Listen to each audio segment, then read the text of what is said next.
kau ingin mencari apa yang kau mau, janganlah ragu dalam mendapatkannya.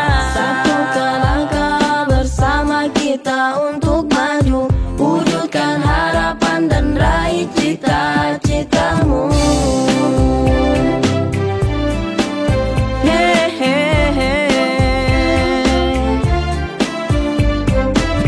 Namun semua tak cukup dengan berusaha, Selalu berdoa pada Yang Maha Kuasa.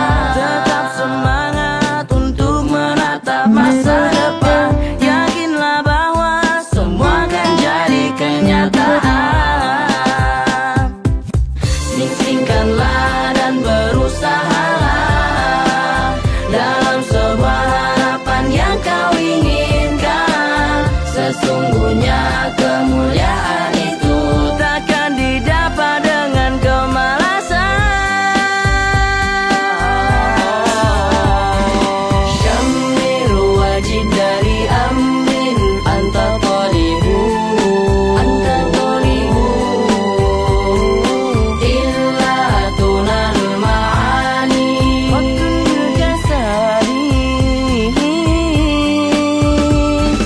Syamiru wajib dari amrin anta talibu, anta talibu illa tunal ma'ani.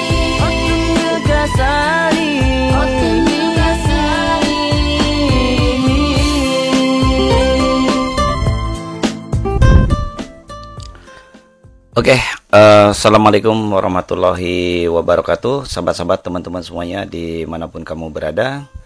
Alhamdulillah, puji dan syukur kita panjatkan kehadirat Allah Subhanahu Wa Taala. Pada kesempatan yang berbahagia ini kita bisa ketemu lagi ya, tentunya bersama BBMA ya, belajar bareng menembus awan bersama dengan Tugas Belajar Channel. Dan untuk edisi kali ini adalah kita akan bahas tentang seri bedah kisi-kisi PSAJ IPA bagian yang kedua ya. Ini adalah materi IPA kelas 8 untuk kamu PSAJ IPA kelas 9 ya. Cara mudah belajar IPA cerdas tanpa menghafal. Anta talibu. Bagi kamu-kamu yang sudah hadir di channel ini, siapa saja yang sudah ikut nimbrung di acara kita, boleh dong diketikkan yang hadir siapa aja nih. Boleh diketik nama kelas sekolah mana aja nih, atau kelas mana aja di kolom chat ya. Dan bagi kamu yang mungkin punya teman-teman yang pengen belajar PSAJ IPA untuk persiapan belajar PSAJ IPA ya, boleh di-sharekan link video ini ke teman-teman yang lain agar teman-teman yang lain bisa terbantu untuk belajar bersama bareng dengan Tugas Belajar Channel tentunya. Anta talibu illa tunal ma'ani. Oke, seri bedah kisi-kisi PSAJ IPA, cara mudah belajar IPA cerdas tanpa menghafal, mudah dipahami tanpa menghafal, dan tentu rumus serta kata kuncinya pasti akan diberikan.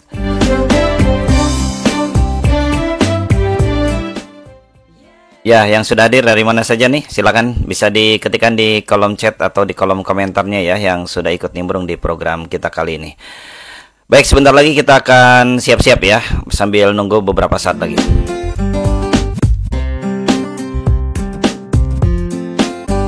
Oh ya, teman-teman semuanya, bagaimana persiapan untuk PSAJ IPA-nya? Sudah siapkah? Berapa persen kira-kira?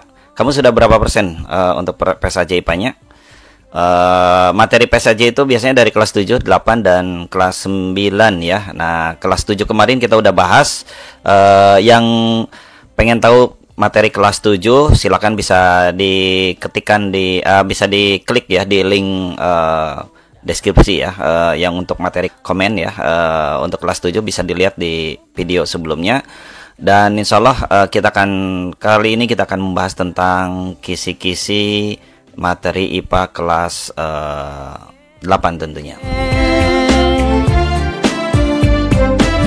Namun semua tak cukup dengan berusaha.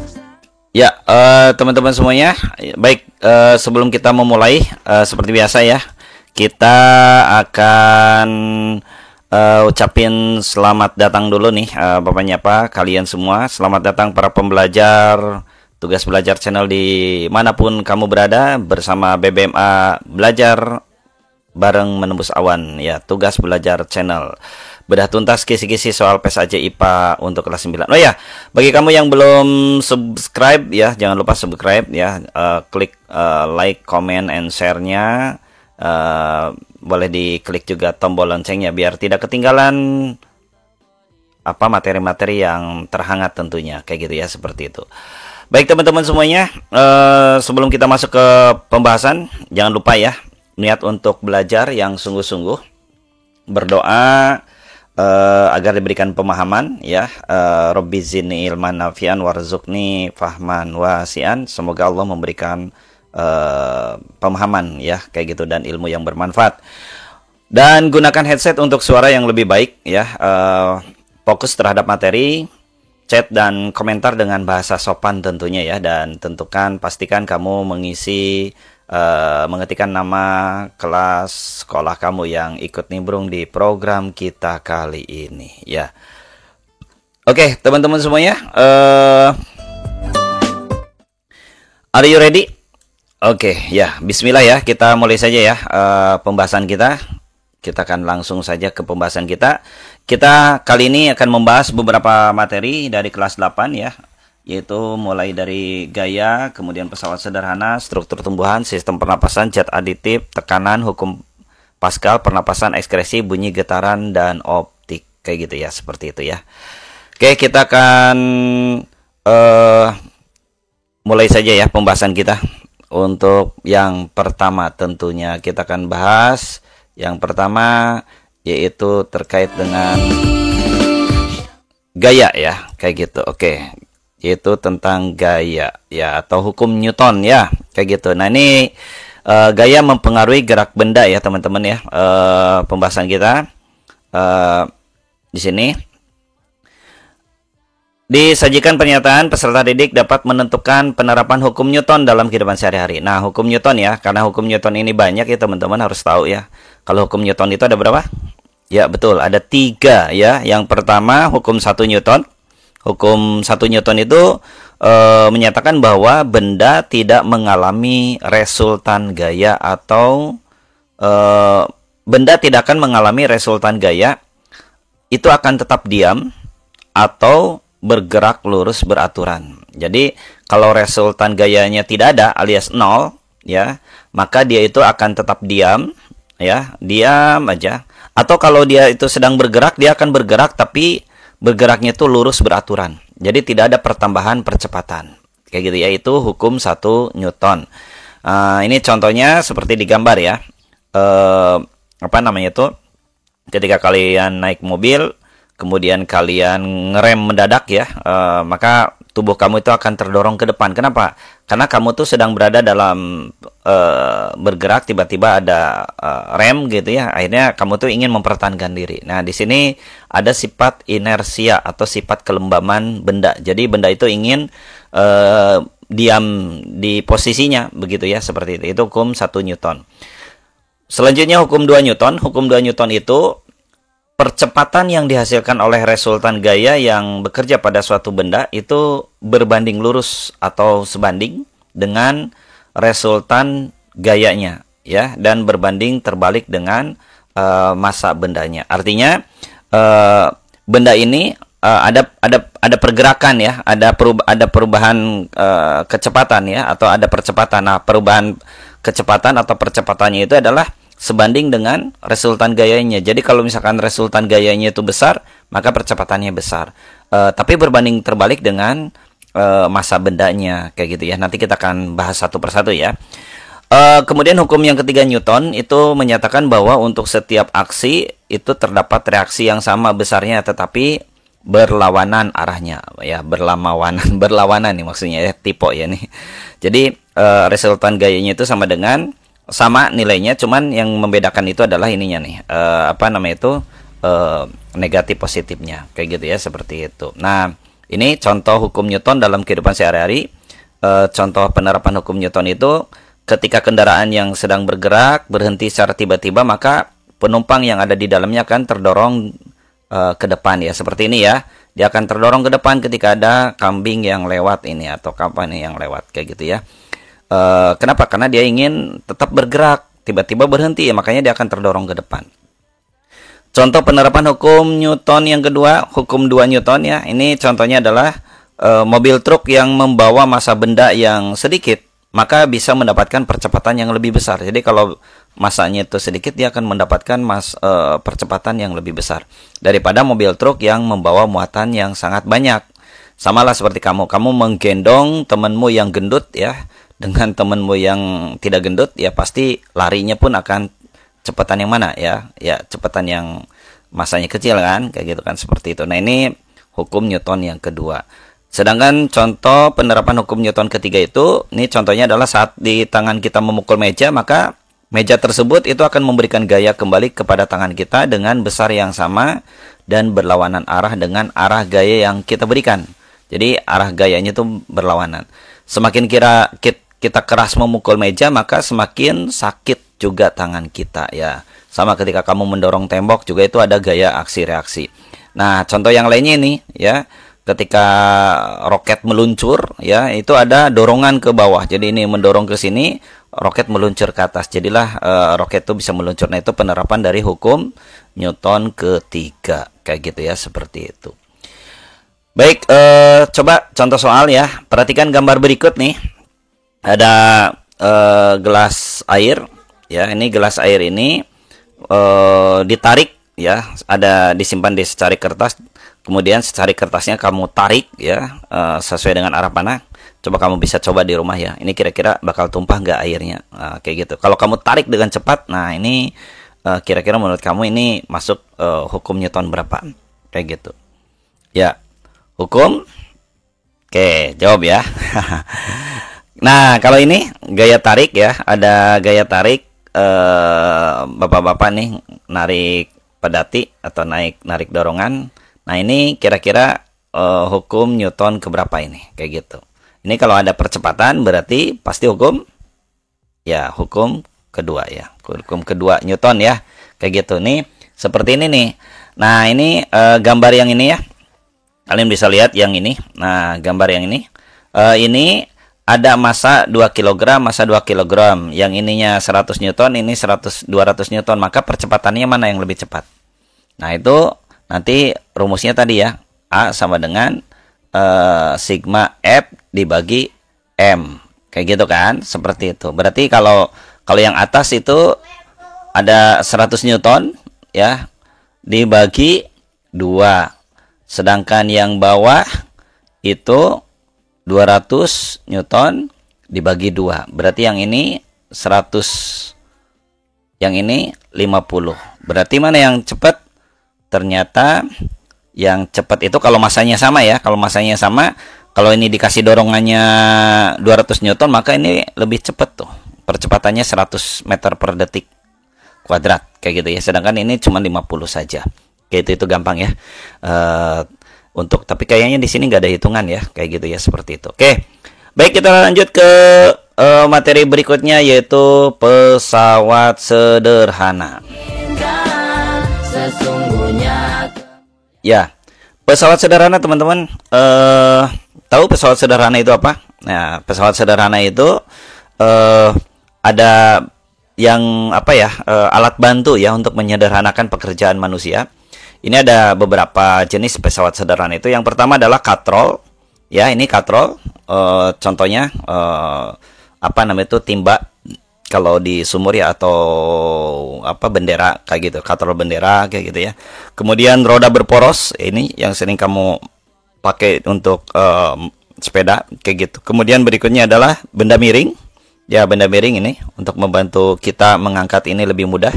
Ya, termasuk kamu melewati jalan di pegunungan, makanya dibuat lekak-lekuk ya, kemiringan yang begitu panjang, tiba-tiba udah di atas saja kayak gitu kan. Seperti di Majalengka itu, di mana, di Dharma ya, yang mau ke Dharma Kuningan ya, kayak gitu.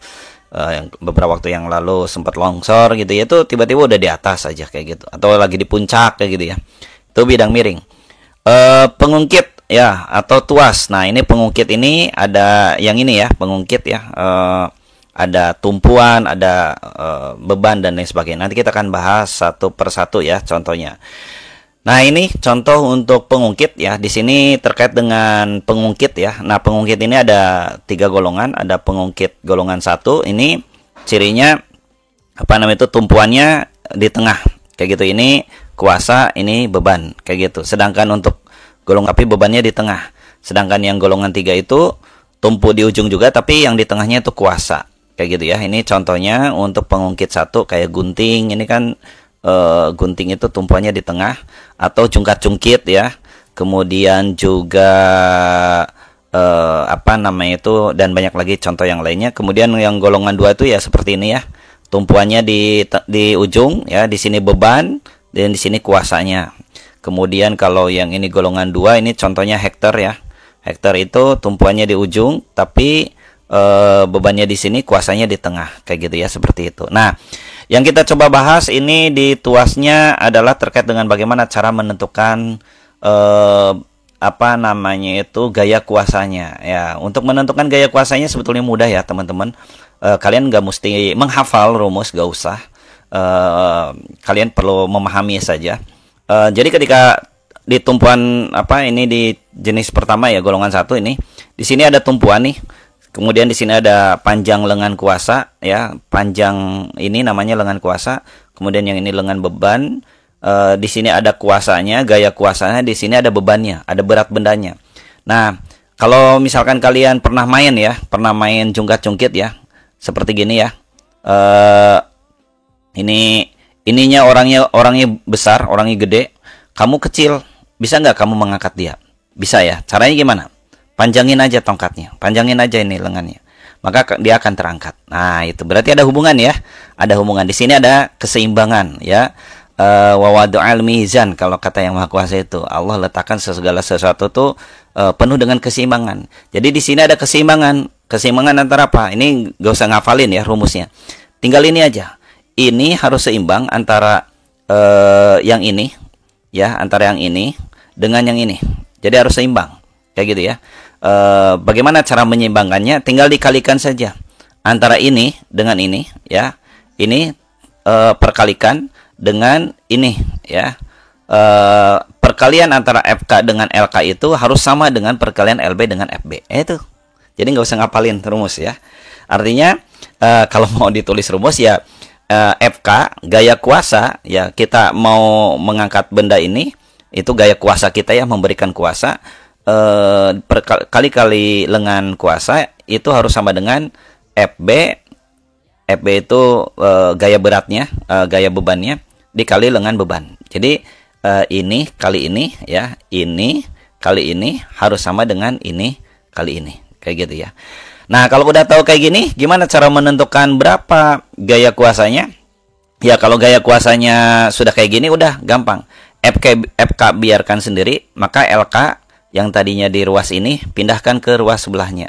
Ya, dijejek aja ya, tadinya di atas menjadi di bawah kayak gitu ya. Jadi FK sama dengan FB dikali LB dibagi LK. Jadi ini tinggal dipindahin ke ruas bawah. Kenapa? Karena di sini perkalian, maka kalau dipindah ke ruas bawah menjadi pembagian kayak gitu kan, seperti itu.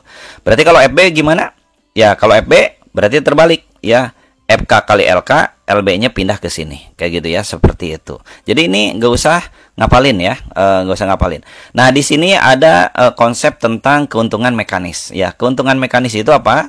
Keuntungan mekanis itu adalah perbandingan antara gaya beban dibandingkan dengan gaya kuasa. Jadi, gaya bebannya berapa? Ya, misalkan gaya bebannya itu 200, ternyata kamu hanya bisa mengangkat dengan 5 aja. Berarti 200 bagi 5. 200 bagi 5 berarti kamu memiliki keuntungan mekanis berapa, kayak gitu ya. Atau kalau dari lengan berarti lengan LK dibagi LB ya, ini tinggal dipindahkan aja.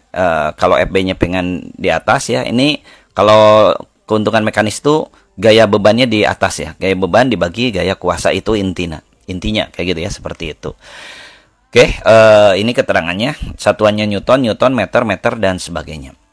Baik, kita langsung ke contoh soal ya. Ke contoh soal. Nah, ini keuntungan mekanis. Jadi bilangan yang menunjukkan berapa kali pesawat sederhana itu menggandakan gaya. Dapatkah kamu menghitungnya? Ya, sudah kita tadi ya dibahas ya. Baik, kita langsung ke contohnya ya. Ini kalau misalkan jungkat-jungkit ini ada 100 Newton di sini, kemudian ini lengan kuasanya 2 meter. Ini taruh ini 100 Newtonnya jangan di sini ya. Taruh ini kita pindahin ya, jangan di sini ya. Misalkan 100 Newtonnya di sini ya. Jadi di sini 100 Newtonnya di sini. Ini benar-benar 2 meter gitu ya. 2 meter. Jadi ini katakanlah ini bukan di sini ya. Si bendanya, tapi bendanya di sini ya, 100 Newton dulu. Karena kita yang sederhana dulu. Ini udah ngejelimet. Kalau di sini kan nanti ada berapa meter ya. Baik, ini ke sini 2 meter ya. Kemudian di sini 5 meter. Pertanyaannya adalah berapa gaya kuasanya? Ada yang bisa coba dihitung? Yuk, kita nggak usah pakai rumus ya. Gimana caranya? Ini dikali ini harus sama dengan ini dikali ini. Ya kan? Berarti 100 kali 2 itu kudu sama dengan 5 kali F. Oke? Berarti F-nya berapa? F biarkan sendiri. Berarti 100 kali 2, 5 yang tadinya perkalian dipindahkan ruasnya ke sini menjadi bagi atau menjadi di bawah. Jadi per 5. Jadi berapa F-nya? F-nya berapa? 100 kali 2, 200 ya. Atau 100 bagi 5 kan? Itu 50 kali 2 100 ya, atau 100 bagi 5 berapa? 20 kali 2 40 ya. Jadi jawabannya adalah 40 ya, 40 Newton kayak gitu ya. Ini dengan catatan bendanya bukan di tengah sini ya, tapi di sini ya. Kita gambarnya kalau ini dikasih lagi permainan, ini 2 meter, ininya ke sini 1 meter, itu nanti main-mainin aja jumlah. Pokoknya ujungnya itu yang dimainin oleh kita ya, kayak gitu, seperti itu. Oke, kemudian itu contoh untuk pesawat sederhana ya. Kamu bisa coba bagaimana kalau benda miring. Sebetulnya benda miring juga sama ya. Kayak benda miring itu gampang sekali ya. Ini ada W, ini ada kemiringannya, misalkan di sini ada 5, di sini 2 meter misalkan ya. Maka berapa gaya kuasanya? Ini juga sama, keseimbangan. Apa? Yang miring dikali dengan yang miring FK ya. Kemudian yang vertikal dikali vertikal. Berarti ini kali ini. Harus sama. Jadi W kali 2 itu sama dengan FK kali 5. Kalau FK-nya itu 100, ya sudah, bisa diotak-atik lagi kayak tadi. Kayak gitu. Itu ya, caranya gampang. Baik, selanjutnya kita masuk ke struktur dan fungsi tumbuhan.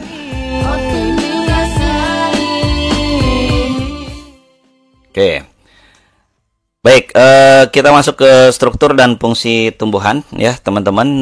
Di sini kamu bisa menunjukkan bagian batang dikotil ya. Nanti sebelum ke sana, kalian perlu ingat dulu ya bahwa klasifikasi tumbuhan itu ada tumbuhan yang tidak berpembuluh, Talophyta, ada tumbuhan yang berpembuluh atau Thraseophyta.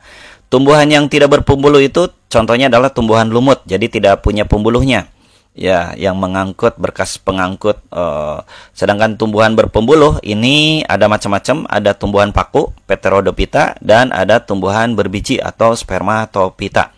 Nah, di mana letaknya dikotil? Nah, tumbuhan berbiji Spermatophyta itu adalah tumbuhan berbiji terbuka, terbagi 2 ya, atau disebut dengan gimnospermae. Kita udah pernah bahas di perkembangbiakan ya pada tumbuhan. Gimnospermae itu terbuka, jadi ingat ke gimnasium, lapangan terbuka. Kemudian tumbuhan berbiji tertutup atau angiospermae. Ya, angiospermae contohnya ini ya, mangga kayak gitu ya.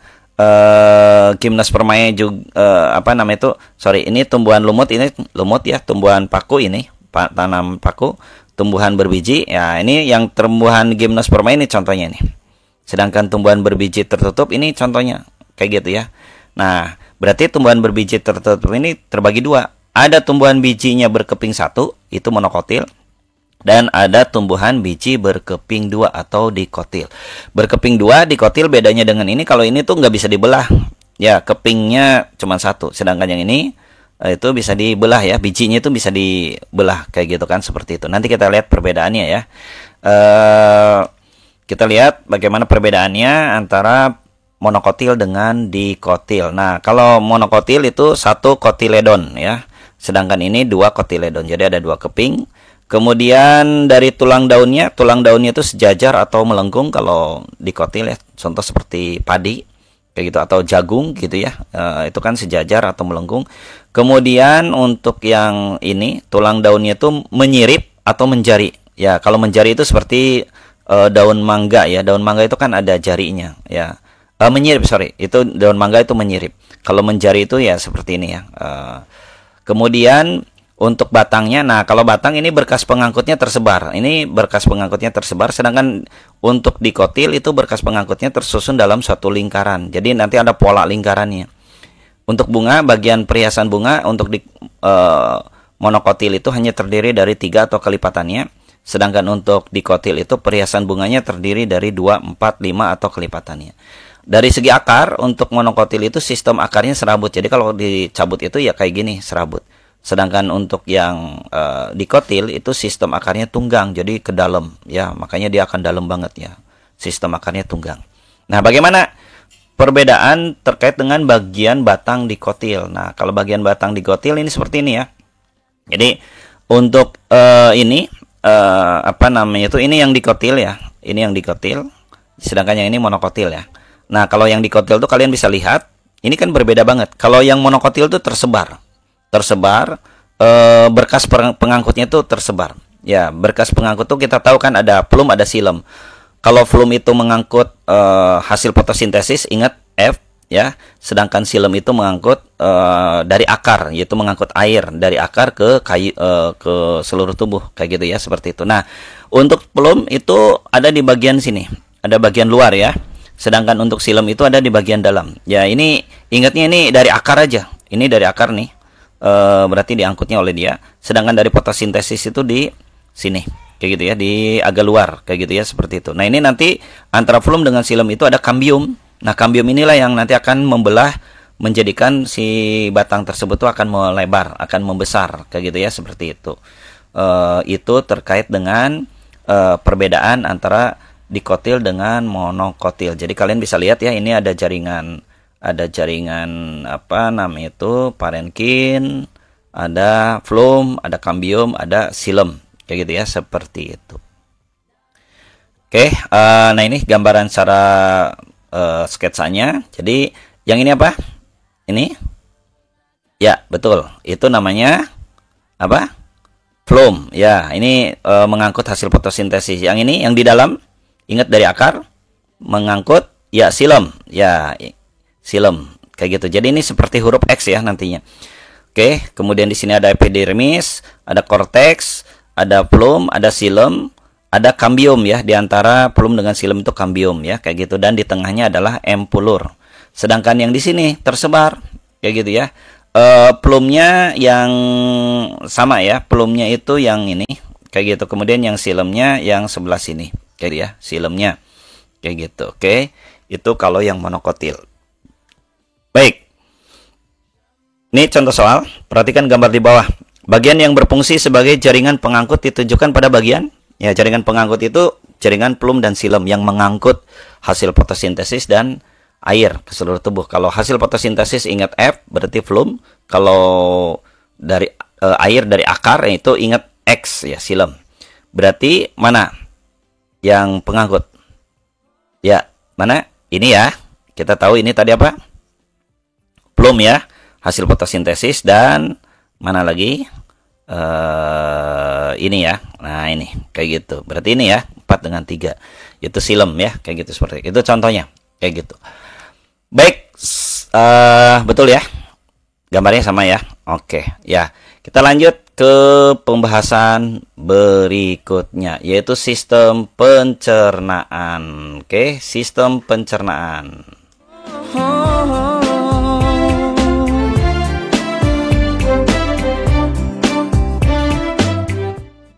Oke teman-teman, untuk sistem pencernaan ini gangguan organ pencernaan dan penyebabnya. Nah, kita tahu sistem pencernaan itu berarti melakukan ya mulai dari mulut, kemudian ada kelenjar air ludah, kerongkongan, esofagus, terus masuk ke lambung, kemudian dibantu dengan hati, ada kantung empedu dan sebagainya. Kemudian di sini ada usus halus, lalu masuk usus besar dan rektum, lalu dikeluarkan anus. Sementara zat energi ya itu diserap oleh tubuh kita kayak gitu menjadi energi. Nah, untuk gangguan atau sistem pencernaan ini ya kanker mulut nih, ini penyebabnya terjadi itu esofagitis ya, penyakit reflux asam lambung, GERD kayak gitu ya. Ini penyebabnya karena konsumsi makanan yang bersifat asam atau pedas ya, atau kelebihan berat badan, merokok, alkohol juga sama. Untuk lambung ini gangguan yang dapat terjadi ada gastritis ya, MAH, kemudian tukak lambung ya, kemudian kanker lambung. Ini penyebabnya infeksi bakteri Helicobacter pylori ya, penggunaan obat antiinflamasi non-steroid, kemudian konsumsi alkohol dan merokok. Jadi alkohol ini banyak banget ini. Ya.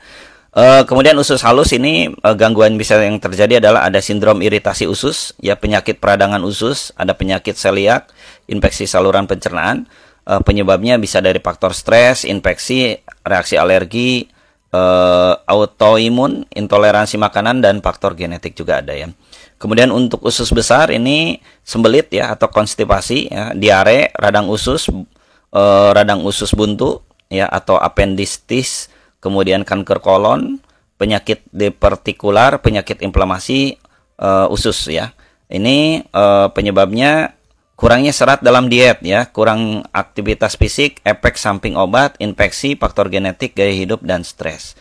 Untuk rektum dan anus ini gangguan yang bisa terjadi adalah wasir ya, fisura anus, kemudian penyebabnya ada tekanan yang berlebihan pada anus, sembelit, kronis dan faktor genetik. Faktor genetik juga ada ya kalau kita nggak jaga ya.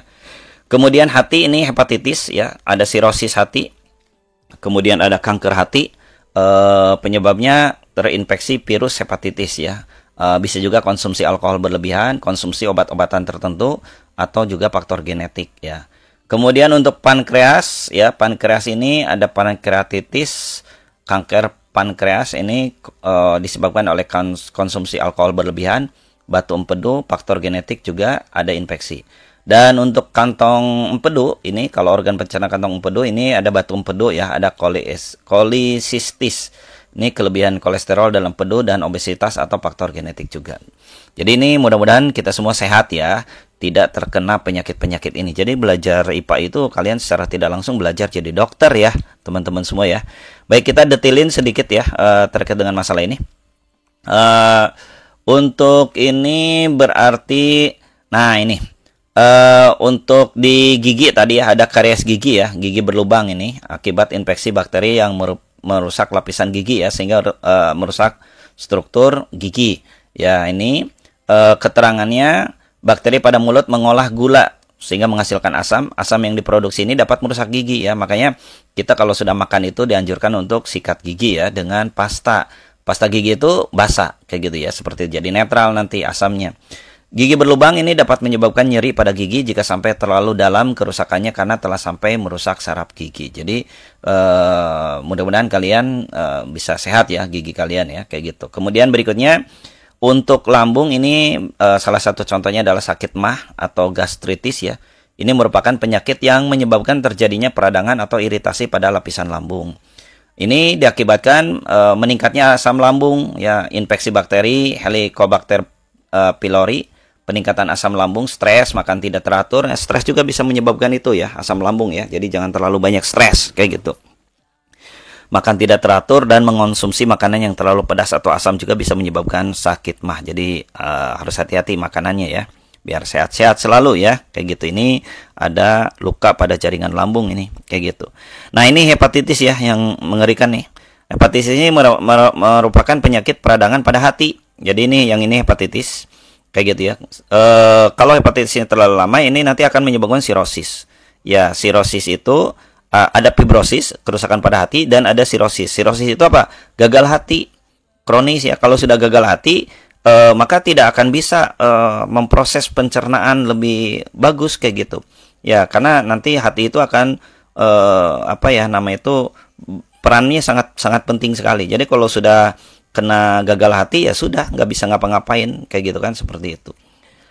Penyebabnya ini virus hepatitis B ini merupakan penyebab utama penyakit hepatitis ya. Selain virus hepatitis B, penyakit hepatitis juga dapat disebabkan oleh bakteri, jamur, protozoa, racun seperti alkohol, dan penggunaan obat secara terus-menerus seperti paracetamol. Jadi pengobatan paracetamol itu jangan terus-terusan ya, bisik nanti rusak ke sini. Kayak gitu ya, seperti itu.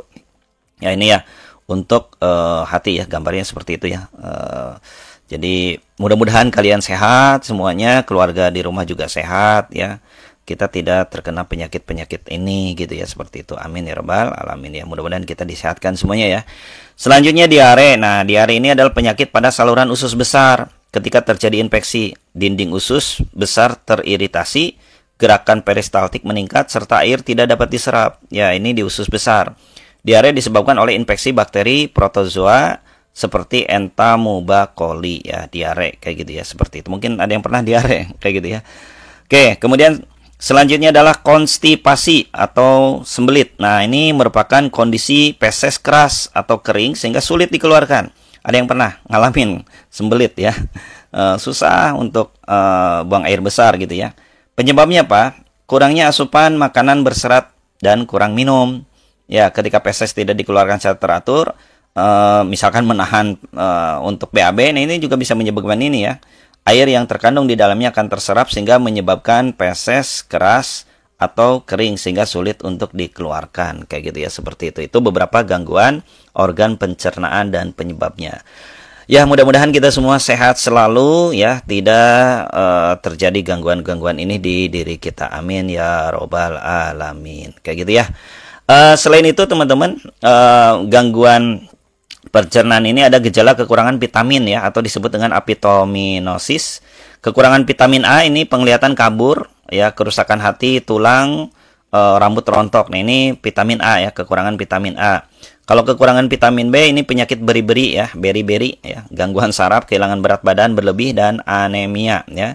Kalau vitamin C ini skorbut, degenerasi kulit gigi, pembuluh darah, sariawan, lemas, luka yang lambat sembuh dan gangguan kekebalan tubuh. Ini vitamin C. Makanya kalau sakit sering dikasih vitamin ya, salah satunya vitamin C ya, kayak dari jeruk ya, dan lain sebagainya kayak gitu.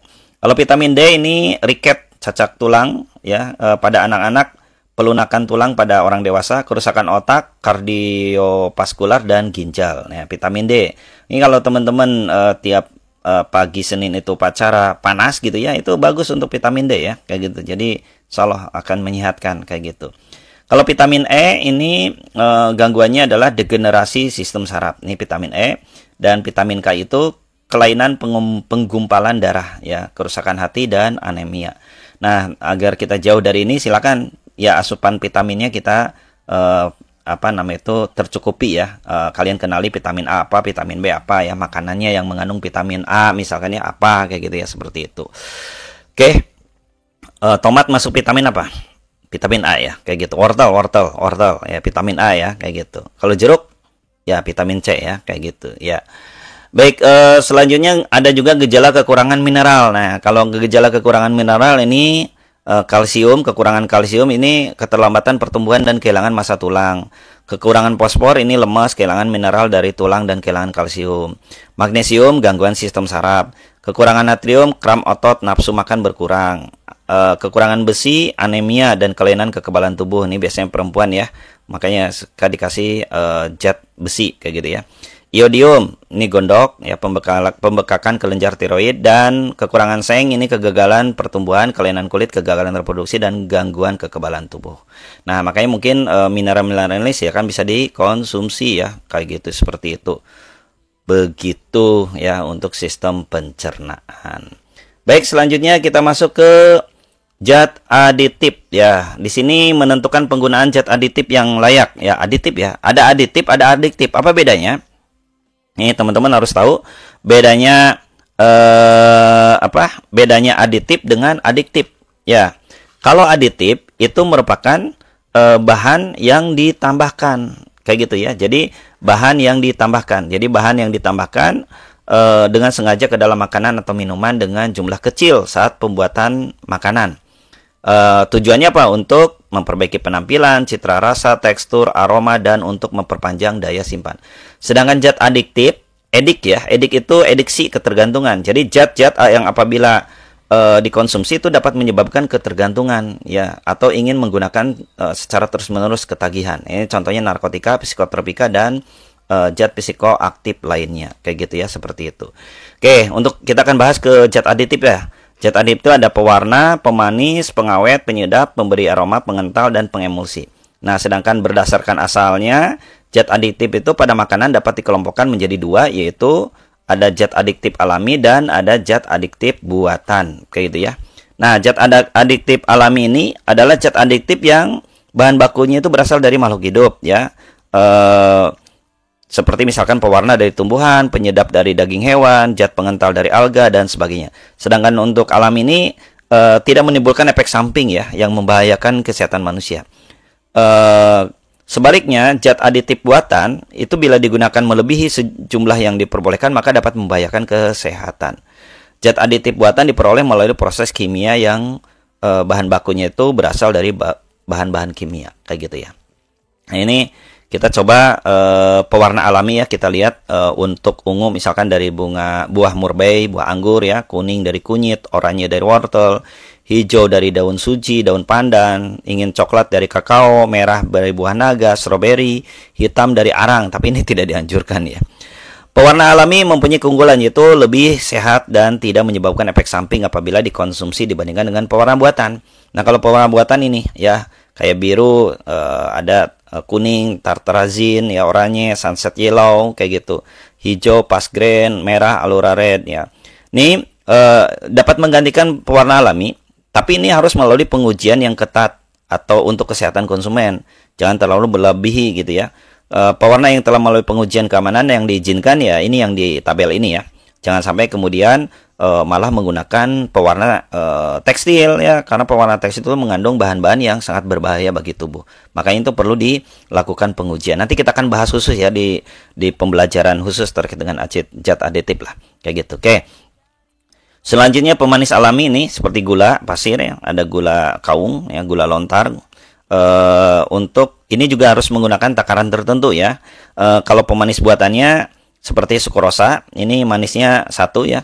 Kalau siklamat ini 30 kali 50 sampai 50 kali ya.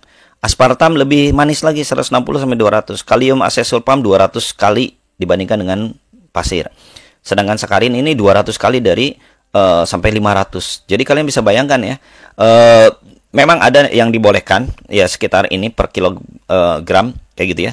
Tapi bisa kebayang ya, ini kalau terlalu banyak asupan ini ginjalnya akan bisa memproses enggak kayak gitu ya. Makanya jangan terlalu banyak atau dikurangi lah pemanis buatannya kayak gitu ya. Kecuali yang punya penyakit yang tidak boleh pemanis alami ya bisa menggunakan ini kayak gitu ya. Seperti yang diabetes gitu ya.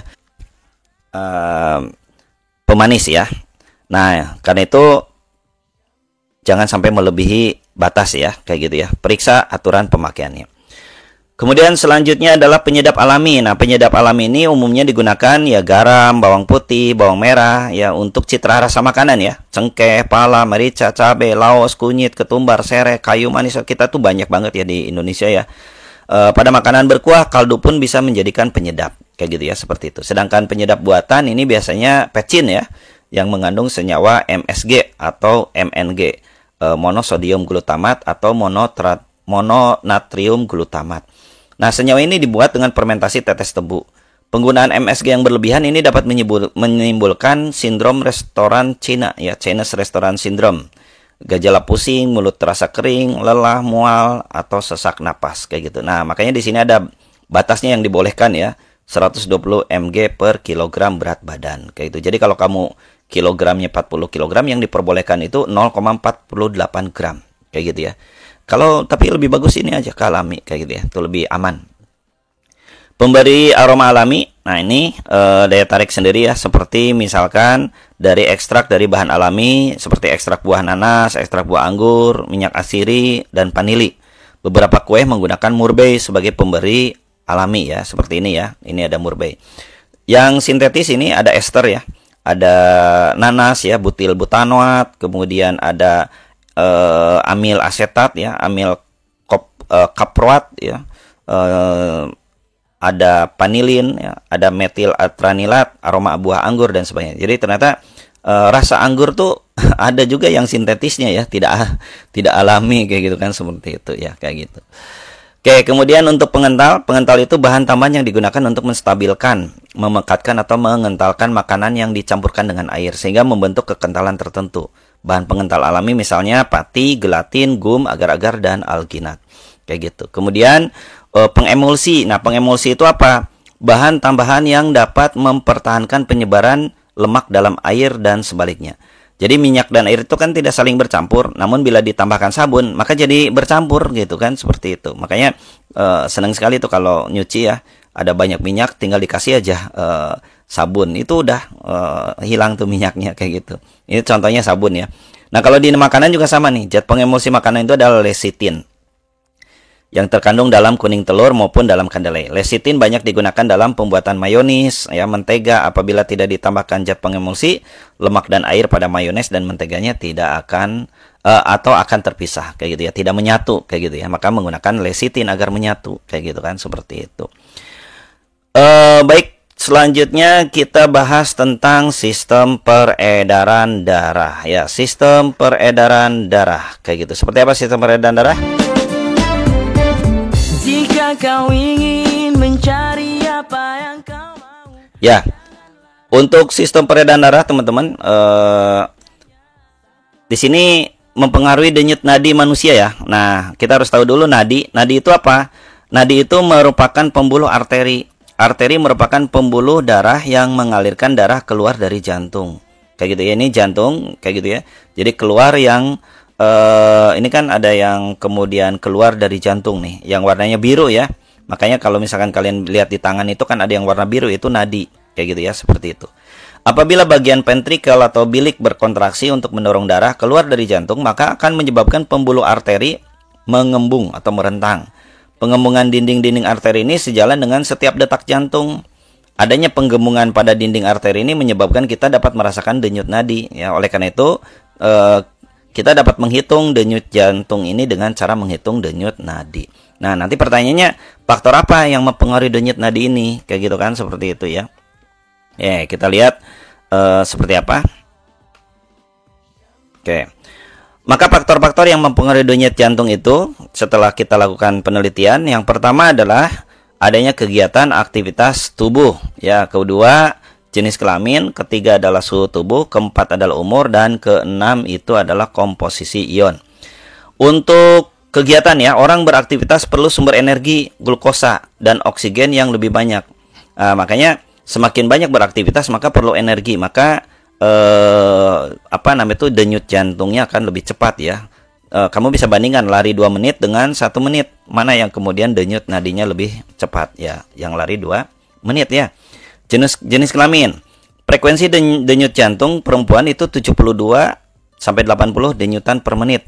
Ini lebih tinggi daripada laki-laki yang hanya 64 sampai 72 denyutan menit. Jadi perempuan tuh lebih cepat ya, kayak gitu. Kemudian untuk suhu tubuh, semakin tinggi suhu tubuh maka semakin cepat frekuensi denyut jantung, karena ada peningkatan proses metabolisme sehingga diperlukan oksigen. Karena diperlukan oksigen yang banyak maka jantungnya semakin cepat, kayak gitu ya, seperti itu. Jadi kalau suhu tubuhnya cepat biasanya tinggi ya denyut nadinya, kayak gitu. Kemudian umur, semakin bertambah umur semakin rendah frekuensi denyut jantungnya, karena makin berkurang proporsi kebutuhan energinya. Jadi bayi itu lebih cepat ya, karena dia butuh energi yang lebih banyak dibandingkan dengan orang yang sudah berumur, kayak gitu. Jadi semakin berumur tuh semakin rendah frekuensi denyut jantungnya. Dan terakhir adalah komposisi ion. Denyut jantung normal itu tergantung pada keseimbangan ion dalam darah. Ketidakseimbangan ion ini dapat menyebabkan bahaya bagi jantung. Jadi ada 5 faktor yang mempengaruhi denyut nadi, yaitu kegiatan atau aktivitas tubuh, jenis kelamin, suhu tubuh, umur, dan komposisi ion. Jadi kalau perempuan semakin cepat dibandingkan laki-laki. Kalau suhu tubuhnya panas semakin cepat juga ya, bandingkan dengan yang suhunya rendah. Kalau umurnya tua semakin rendah. Kalau umurnya lebih muda itu semakin tinggi, kayak gitu ya, seperti itu. Baik, selanjutnya kita masuk ke tekanan zat ya. Tekanan zat. Teman-teman pernah lihat ini kaki bebek dengan kaki ayam. Ini kalau masuk ke dalam lumpur, mana yang kira-kira ngeblebes kalau ini memiliki massa yang sama? Ya, ayam ya. Kenapa? Karena kalau bebek ini ada area luas kayak gitu ya. Nah, ini kaitannya dengan tekanan. Jadi tekanan ayam tuh lebih tinggi kayak gitu ya. Konsep tekanan itu sama dengan penyebaran gaya pada luas suatu permukaan. Apabila gaya yang diberikan itu pada suatu benda semakin besar ya, misalkan ini massanya sama, bebeknya sama ya, tapi massa bebek yang satu dengan bebek yang lain tuh lebih berat yang lain misalkan ya, maka yang lebih berat itulah yang nanti akan memiliki tekanan yang besar kayak gitu ya, seperti itu ya. Nah ini ya teman-teman bisa lihat ya, ini sama-sama 100 kg. Mana yang tekanannya lebih besar coba? Bisa dilihat gak? Mana tekanan yang lebih besar? Ya, 100 kilo. Nomor 1, nomor 2, nomor 3. Boleh diketik di chat nih. Nah, ya, yang lebih tekanan tinggi yang mana? Yang lebih ngebelebes gitu.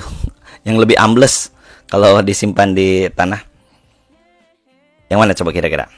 Ya, betul ya.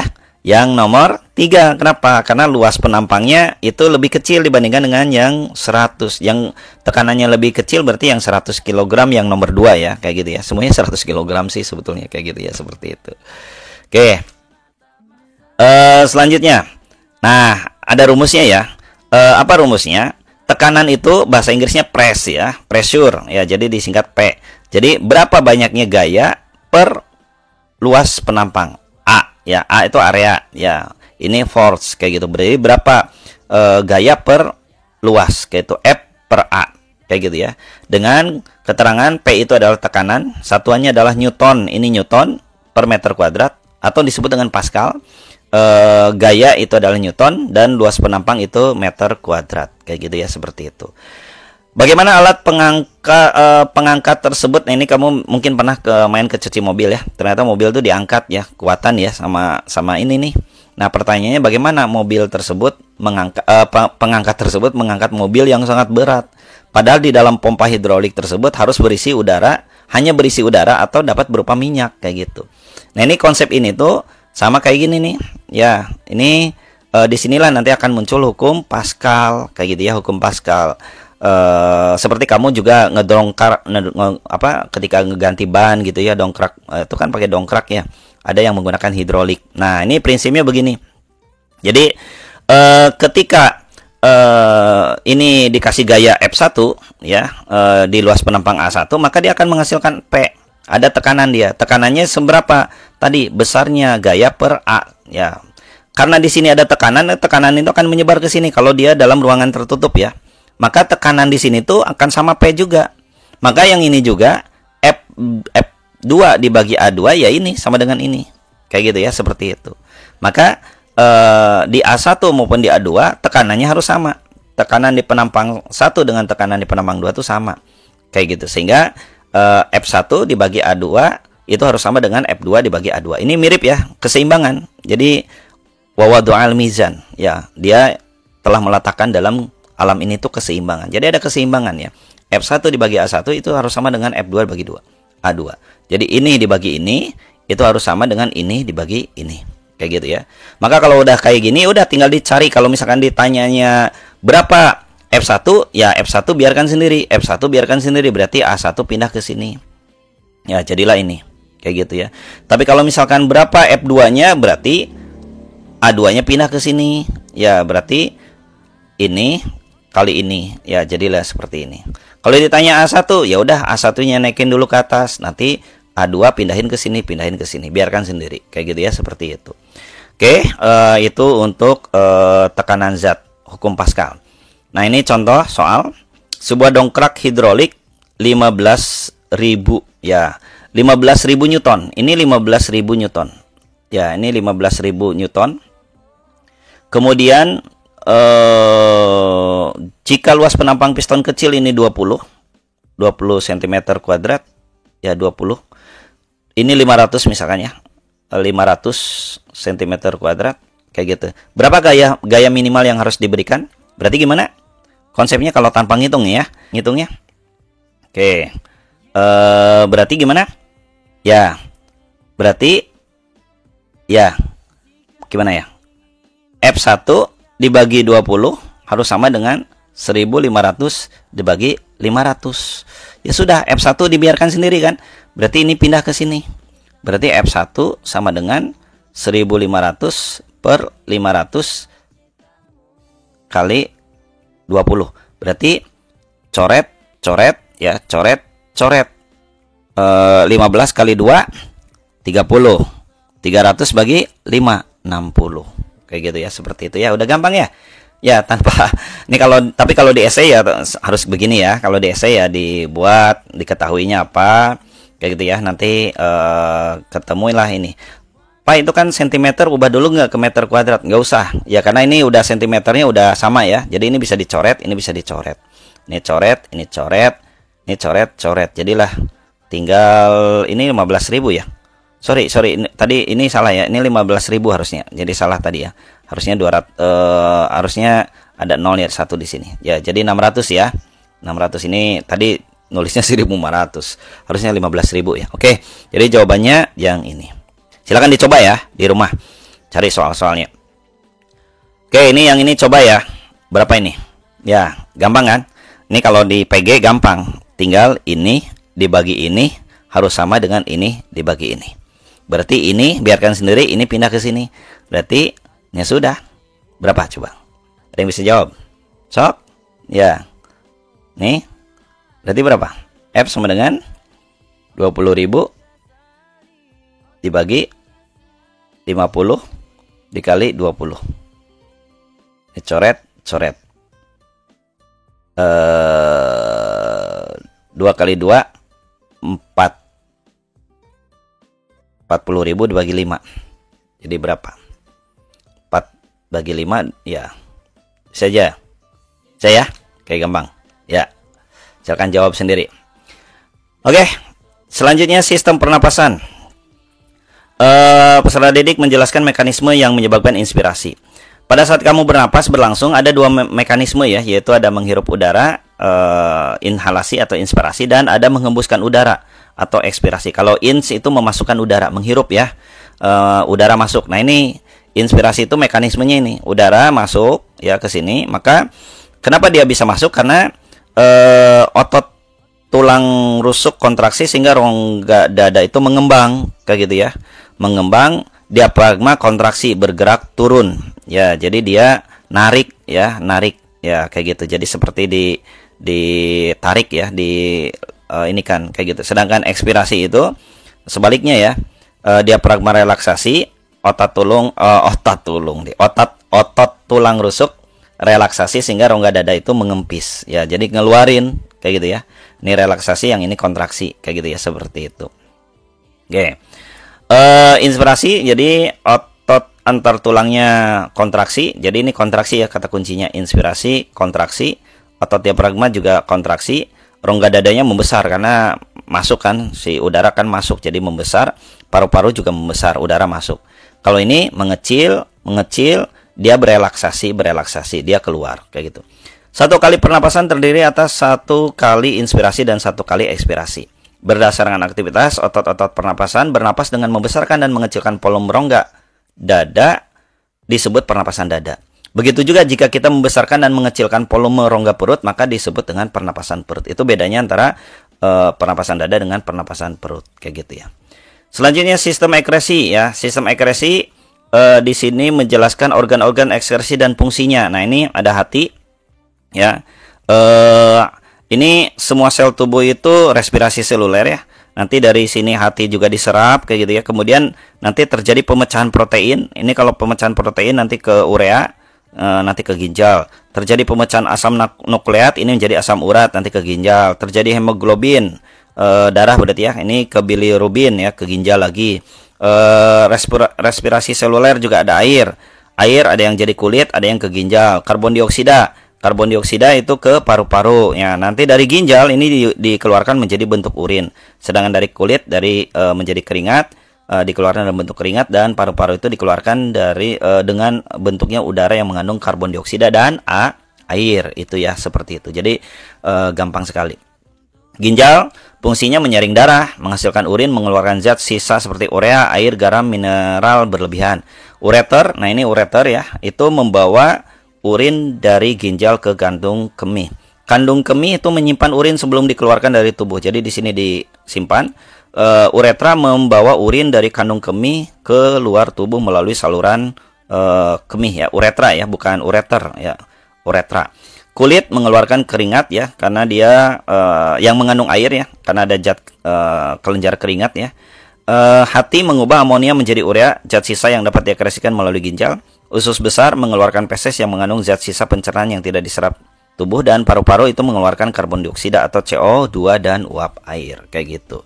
Itu beberapa fungsinya. Jadi jelas banget, kulit seperti ini ya. Kemudian ini untuk paru-paru kayak gitu ya.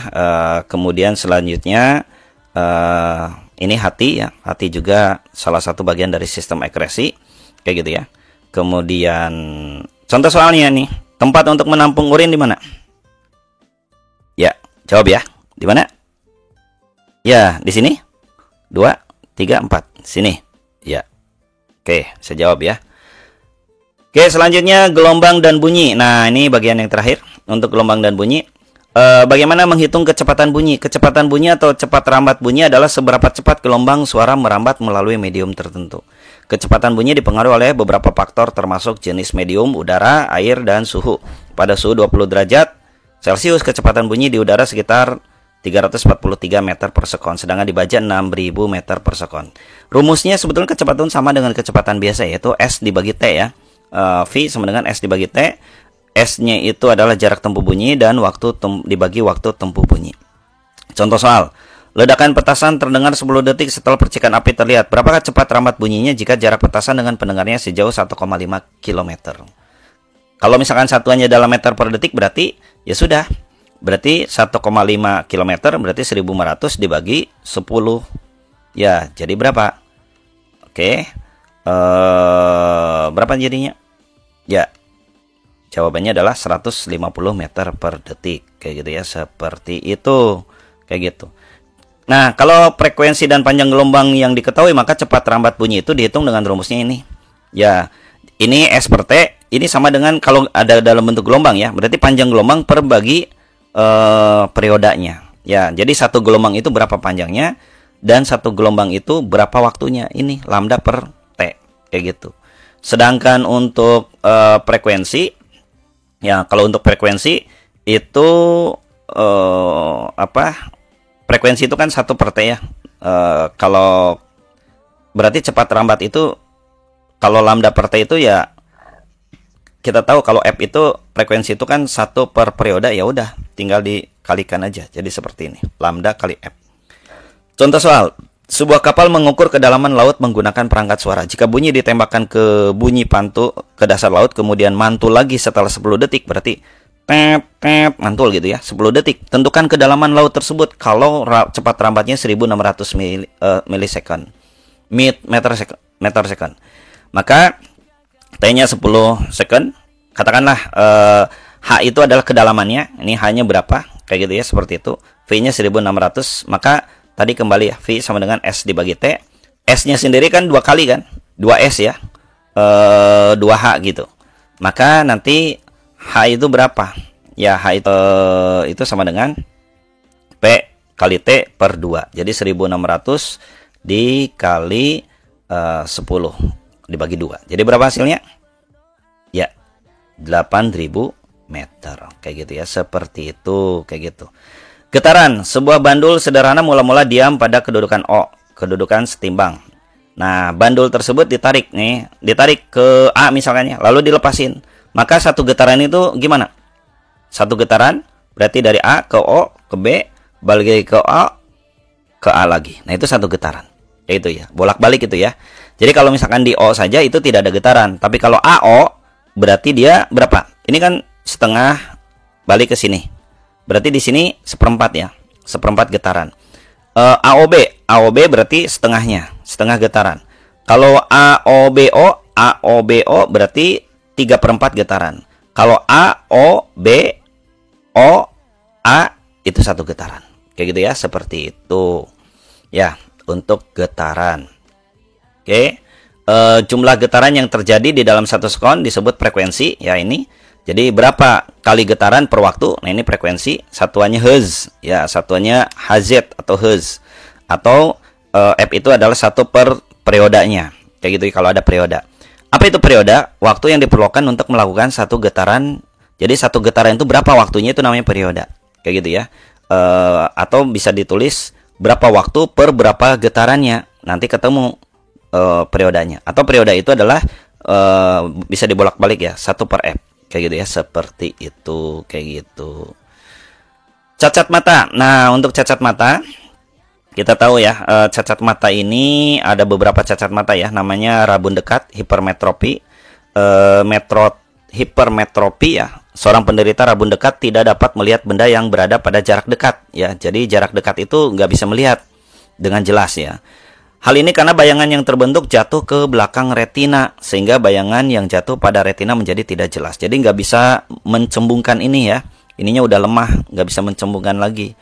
Maka kacamata positif dapat menolong penderita rabun dekat, sebab lensa cembung mengumpulkan cahaya sebelum cahaya masuk ke mata. Jadi agar dia jauh itu dekat ke sini, berarti perlu bantuan dari lensa cembung, karena dia udah lemah mencembungkannya. Kayak gitu. Dengan demikian kornea dan lensa dapat membentuk bayangan yang jelas pada retina. Jadi seperti ini, sekarang udah di retina karena udah terbantu sama cembung kayak gitu. Oke, di sini ada kekuatan lensa kacamatanya, yaitu pH sama dengan 100 per S. S-nya itu adalah jarak benda di depan kacamata, diambil 100 per jarak titik dekat matanya. Jadi 100 per jarak benda di depan kacamata ya, diambil 100 per PP-nya. Kayak gitu, ini dalam bentuk sentimeter ya. Dalam bentuk sentimeter. Kayak gitu. Oke, itu untuk kekuatan lensanya. Contoh, titik dekat mata seseorang terletak pada jarak 120 cm di depan matanya. Berarti S-nya ya. Untuk melihat dengan jelas suatu benda yang terletak 30 cm di depan mata. Ya, berarti ini PP-nya ya. Kalau PP-nya diketahui ya, 30. Kalau tidak diketahui 25 ya. Normalnya normal kayak gitu ya. Berapa kekuatan lensa kacamata yang harus digunakan? Berarti PP 120, S-nya 30 cm. Ya, tadi ulangi. Kita S itu apa? S itu adalah jarak benda di depan kacamata. Jarak benda di depan kacamata ya. PP-nya 120 cm, S-nya 30 cm. Ditanya berapa pH? Maka jawabnya adalah pH itu adalah 100 diambil S dikurangi 100 per PP. Kayak gitu ya. Maka pH itu adalah 100 dibagi 30 diambil 100 per 120. Ini samain dulu penyebutnya, 30 dengan 120, jadi yang sama ke 120 ya. 120 bagi 30 jadi 4. 120 bagi 120 ya 1, tetap 1 ya. Jadi airnya 400 diambil 100 jadi 300 per 120. Ini coret jadi 30 per 12. Bagi 6 semua, 30 bagi 6 5, 12 bagi 6 2, 5 per 2 sama dengan 2,5D. Kayak gitu ya. Jadi itu ya cara ngitungnya. Jadi ada kalau di sini 30 cm-nya tidak ada, berarti bisa menggunakan ini. Ya, di dekat normal kayak gitu. Oke. Kalau dia tidak bisa melihat yang dekat ya. Nah, kalau rabun jauh itu miopi. Seorang penderita rabun jauh itu tidak dapat melihat benda yang jaraknya jauh. Hal ini karena kan bayangan yang terbentuk jatuh di depan retina. Maka karena dia itu tidak bisa di tempat yang jauh tuh nggak bisa melihat ya, dia di depan retina di sini. Makanya bagaimana dia ke sini ini? Maka menggunakan cekung ya, biar dia bisa menyebar dulu, baru dia ke sini kayak gitu ya. Yaitu menggunakan lensa cekung kacamatanya. Bagaimana kekuatan lensa kacamatanya? Ini rumusnya ini. Jadi cuman tidak ada pengurangan ya. PM ya, titik jauh mata itu adalah 100 dikurangi per PR kayak gitu ya. 100 per PR. Contoh, seseorang hanya mampu melihat jelas benda di depan matanya paling jauh 100 cm. Paling jauh itu 100 cm. Berapakah kekuatan kacamata orang tersebut? Maka paling jauhnya ini 100 cm ya. Berarti gak bisa melihat yang lebih jauh lagi ya. Berarti rabun jauh. Ditanyanya berapa kekuatan kacamata tersebut? Maka berapa dioptri? Ya udah, 100 dibagi PR-nya. Ya, 100 dibagi 100. Itu apa? Negatif 1 dioptri. Kayak gitu ya, seperti itu. Oke, coba kamu bandingkan ya antara, biar kamu bisa membedakan antara lensa cekung dengan lensa cembung yang tadi. Ini kan nanti dibutuhkan lensa cekung ya. Coba kamu ulangi lagi soal yang tadi, kamu pahami rumusnya sampai kemudian kamu benar-benar bisa memahami soal dengan benar kayak gitu. Alhamdulillah selesai ya teman-teman untuk bagian 2 kelas 8. Nanti insya Allah kita sambung di kelas 9 ya. Terima kasih yang sudah nonton. Siapa saja yang sudah nonton, jangan lupa isi ya di komen siapa aja yang sudah ikut nonton, dan jangan lupa sharekan ke teman-teman yang lain yang membutuhkan ya. Selamat belajar, sukses untukmu, bantu share ke teman-teman yang membutuhkan. Baik, itu saja dari kami Tugas Belajar channel, mudah-mudahan bermanfaat. Terima kasih atas perhatian teman-teman semuanya. Sampai jumpa di pertemuan yang ketiga. Terima kasih. Bila taufiq wal hidayah, mohon maaf. Wassalamualaikum warahmatullahi wabarakatuh. Barakallahu fikum.